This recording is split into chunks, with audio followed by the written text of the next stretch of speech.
హరహర మహాదేవ శంభో శంకర. కార్తీక పురాణం 9వ అధ్యాయం. యమదూత సంభాషణం. విష్ణుదూతలు అడిగిరి, ఓ యమదూతలారా, మీ ప్రభువు మీతో చెప్పిన మాటలేమిటి? మీ యమదండనకు ఎవ్వరు తగినవాడు?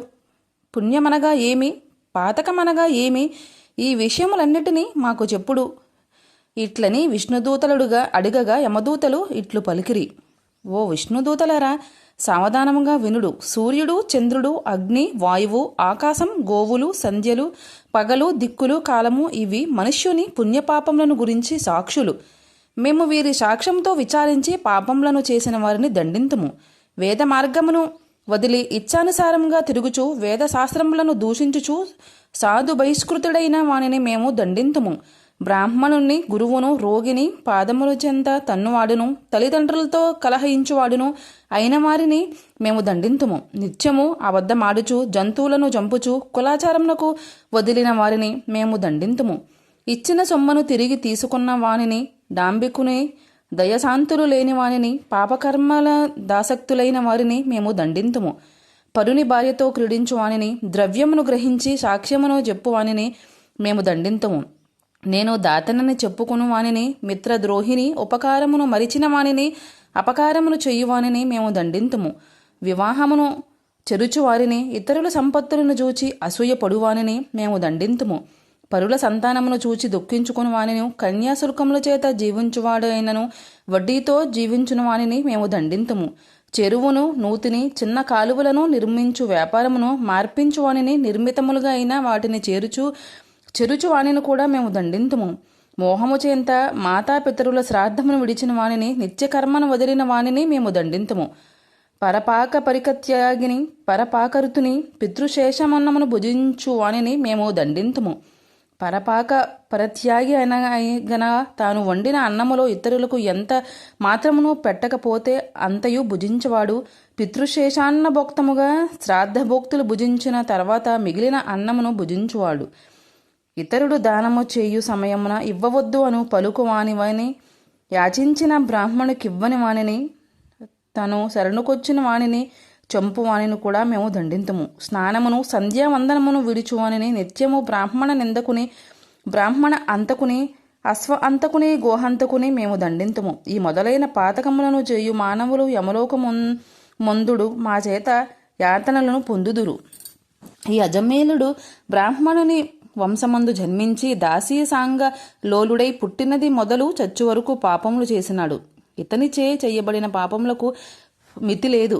ఇట్టి విప్రదముడు మీ విష్ణులోకమునకు ఎట్లా అర్హుడగను? ఈ ప్రకారముగా పలికిన యమదూతల మాటలు విని విష్ణుదూతలు చిరునగవుతో వికసించిన ముఖ పద్మములు గలవారై మేఘ సమాన గంభీర ధ్వనితో ఇట్లనిరి, ఏమియా నీ ఆశ్చర్యం?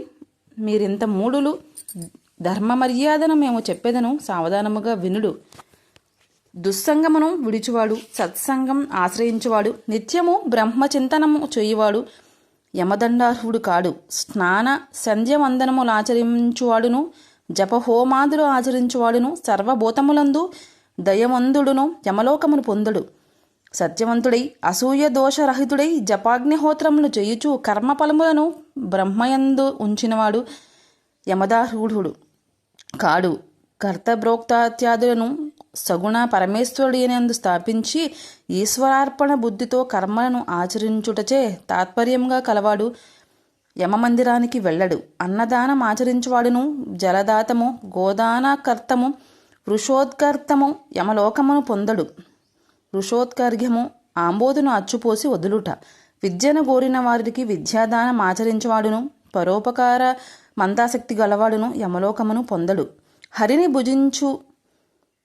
భజించువాడును, హరినామము జపించువాడును, వివాహములను ఉపనయనములను చేయవాడును యమలోకమును పొందడు. మార్గమధ్యమందు మండపములు కట్టించువాడును, క్రీడాస్థానములు కట్టించువాడును, దిక్కులేని శవములకు మంత్ర సంస్కారమును చేయించువాడును యమలోకమును పొందడు. నిత్యము సాలగ్రామార్చనము ఆచరించి ఆ తీర్థమును పానము చేసి దానికి వందనం ఆచరించువాడు యమలోకం పొందడు. తులసి కాష్టమాలికను మెడయందు ధరించి హరిని పూజించువాడును, సాలగ్రామమును పూజించువాడును యమలోకమును పొందడు. భాగవతమును వ్రాసి గృహమందు ఉంచుకొన్నను యమలోకమును పొందడు. సూర్యుడు మేషతుల మకర సంక్రాంతులు ఎందుండగా ప్రాతస్నానం ఆచరించేవారు యమలోకమును పొందరు. రుద్రాక్ష మాలికను ధరించి జపదాన హోమాదులను ఆచరించువాడు యమలోకమును పొందడు. నిత్యము అచ్యుత, గోవింద, అనంత, కృష్ణ, నారాయణ, ఓ రామ అని హరినామ సంకీర్తన ఆచరించువాడు యమలోకం పొందడు. కాశీయందు మణికర్ణిక ఘట్టమందు హరిస్మరణ చేయుచు మృతి నొందిన ఎడల వాడు సర్వపాపములు చేసిన వాడైనను యమలోకం పొందడు. దొంగ, కళ్ళు త్రాగువాడు, మిత్రహంతకుడు, బ్రాహ్మణ హంత, గురుబర, బాయ్యతుడు, శ్రీహత్య, రాజహత్య, గురుహత్య, గోహత్య చేసిన పాపాత్ములు మరణకాలమందు హరిని స్మరించిన ఎడల పాప విముక్తులవుదురు. మహిమను తెలుసుకుని గాని తెలియక గాని మరణకాలమున హరినామ సంకీర్తన గావించిన వారు పాపాత్ములైనను ముక్తులగుదురు. పడినప్పుడును, తోట్రుబాటు పొందినప్పుడు, కొట్టబడినప్పుడు, జ్వరాదుల చేత పీడింపబడినప్పుడును, సప్త వ్యసనముల చేత పీడింపబడినప్పుడును, వశము కానప్పుడు హరి హరి అని అన్ని వడల యమదూతను పొందడు. అనేక జన్మములలో సంపాదించబడి ప్రాయశ్చిత్తములు లేక కొండల వలె పెరిగి ఉన్న పాపములన్నీ భూమి అందు గాని స్వర్గము యందు గాని హరినామ సంకీర్తనము చేత నశించును. మరణ వ్యవస్థలో ఉన్నవాడు హరినామస్మరణమును చేసిన వడల వాని పాపములన్నీ అగ్నిలో నుంచిన దూది వలె నశించును. విష్ణుదూతలు ఇట్లు యమదూతలతో పలికి అజమీలును యమదూతల వలన విడిపించిరి. తర్వాత అజమీలుడు విష్ణుదూతలకు నమస్కారం చేసి, మీ దర్శనం వలన నేను తరించెను. తరువాత విష్ణుదూతలు వైకుంఠమునకు పోయిరి. తర్వాత అజమీలుడు యమదూత విష్ణుదూతలు సంవాదం విని ఆశ్చర్యపడి, అయ్యా, ఎంత కష్టమయ్యను, ఆత్మహితము చేసుకొనలేకపోతిని కదా. ఛీ, నా బ్రతుకు సజ్జన నిందితమయ్యను గదా. పతివ్రతైన భార్యని వదిలివేసి కళ్ళు త్రాగడి ఈ దాసీ భార్యను స్వీకరించి తిని గదా. వృద్ధులు నాకంటే వేరే దిక్కులేని వారును పుణ్యాత్ములైనను మాతాపితలను నీచుడై విడిచి తిని కదా. అయ్యో, ఎంత కష్టమో. ధర్మమును చెరుచువారు కాముకలు నిరంతరము అనుభవించడి నరకం అందించినప్పుడు నేను నిశ్చయముగా పడేవాడను. ఇది ఏం ఆశ్చర్యం, ఇది స్వప్నమా? ఈ నల్ల కత్తులను ధరించిన యమభటులు ఎట్లు పోయిరి? నేను పూర్వజన్మము పుణ్యం ఆచరించిన వాడను, ఇది నిజము. ఇట్లు గానిచో దాసీపతి అయిన నాకు మరణకాలమందు హరిస్మృతి ఎట్లు కలిగెను? నా జివ్య హరినామము ఎట్లు గ్రహించెను? పాపాత్ముడైన నేనొక్కడినే అంత్యకాలం ఉంది. స్మృతి ఎక్కడ? సిగ్గు విడిచి బ్రాహ్మణులను జంపు నేనెక్కడ? మంగళకరమైన నారాయణ నామమెక్కడ? అజమీలుడు విచారించి నిశ్చలమైన భక్తిని పొంది జితేంద్రుడై కొంతకాలం నుండి సాయుధ్య ముక్తిని పొందెను. కాబట్టి నారాయణ నామ సంకీర్తన గావించువారు సమస్త పాప విముక్తులై వైకుంఠలోకము పొందుదురు. ఇందుకు సందేహము లేదు. కార్తీక పురాణం 9వ అధ్యాయం సంపూర్ణం. హర హర మహాదేవ శంభో శంకర.